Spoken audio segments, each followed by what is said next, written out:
Hey guys, in this video, I'm going to show you how to get the Pirate King hat in Crimson Desert. First things first, head to this side of the map.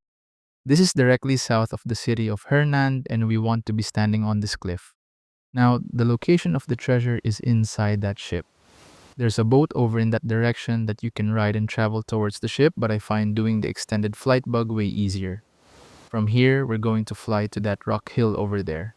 Now, what you'll want to do is sprint, crouch slide, then jump. Force palm 3 times, glide, turn on focus, fly forward, aerial roll, then hold fly.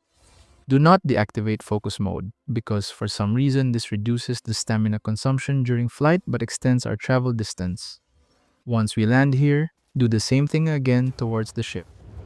Clear out these guards, head down the stairs, then if you enter this door you will find the treasure containing the hat. This hat has an extremely helpful skill, Treasure Detect.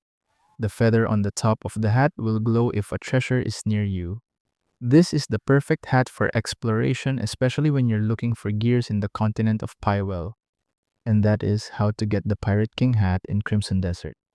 Thank you so much for watching.